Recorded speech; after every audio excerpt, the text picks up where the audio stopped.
vamos a pasar a las preguntas del concurso. Ganó Ernesto Arcos y Víctor Villa Castro.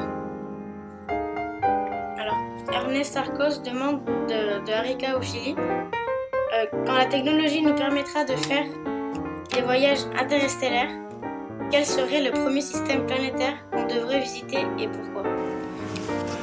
Oh, question difficile parce que il faut voir, l'homme est allé sur la Lune, c'est l'objet le plus loin que l'homme a visité, et la lumière met à peine plus d'une seconde pour aller là-bas. Si on regarde les autres étoiles, elles sont des centaines de millions de fois, voire milliards de fois plus loin que la Lune.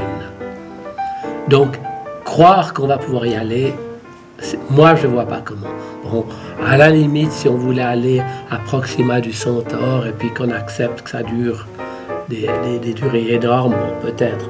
Mais autrement, une étoile, même parmi nos voisines, à quelques dizaines d'années-lumière et tout, c'est de l'ordre de milliards de fois plus loin que la Lune. Alors maintenant, il y a les optimistes, ils disent, OK, on prend une fusée, on accélère. Le problème, c'est qu'il ne faut pas accélérer un petit peu, il faut accélérer énormément. Donc, si on veut accélérer, il faut accélérer extrêmement vite, extrêmement proche de la vitesse de la lumière. Et ça, il faut la consommation, l'énergie nécessaire devient complètement irréaliste. Et en plus, l'accélération, c'est pas terrible. Hein. Je ne crois pas que le passager va pouvoir supporter cette accélération.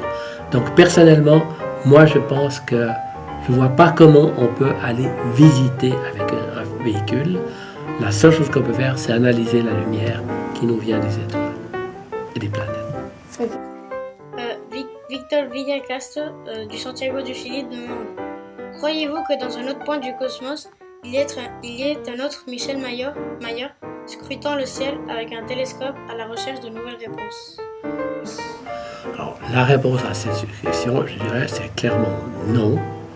La question peut-être éventuellement plus probable, c'est est-ce qu'il existe déjà de la vie ailleurs dans l'univers? Et c'est ça que les gens cherchent actuellement dans ces programmes. C'est déjà dans un premier temps de voir si simplement la vie, et comme je dis la vie, ça peut être la vie bactérienne, la vie unicellulaire, si elle s'est développée sur d'autres planètes. Et ça, c'est déjà une question, une interrogation absolument exceptionnelle. C'est-à-dire, est-ce que la vie est quelque chose de, relativement fréquent dans l'univers, ou c'est quelque chose qui est unique ici? Et ça, pour l'instant, on ne sait même pas répondre à cette question.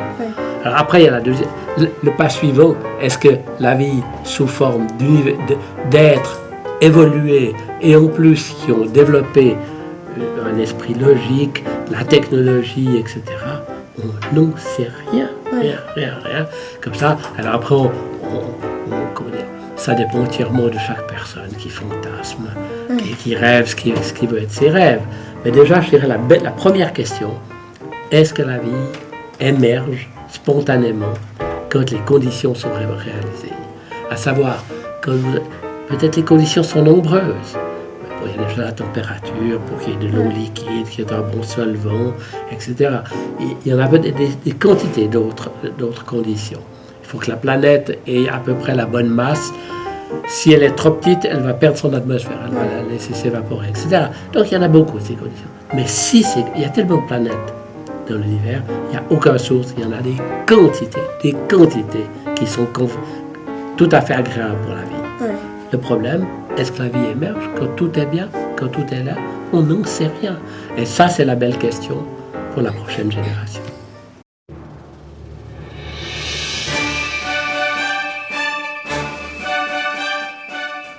Le Chili bénéficie du ciel le plus exceptionnel qu'on puisse imaginer. Tous les grands observatoires sont dans le nord du Chili. Il y a d'autres domaines que l'astronomie. On peut faire des domaines en sciences, des choses absolument fantastiques. Je ne crois pas qu'il y ait un domaine de l'activité humaine qui soit plus riche que la science. Chercher des choses nouvelles, comprendre ce qui existe dans l'univers, c'est fantastique. Vous pouvez choisir l'astronomie, mais ça peut être aussi l'étude des volcans, de la géophysique, etc. Choisissez un métier scientifique. Bon, vous n'allez pas devenir l'homme le plus riche du monde, mais vous aurez une belle vie.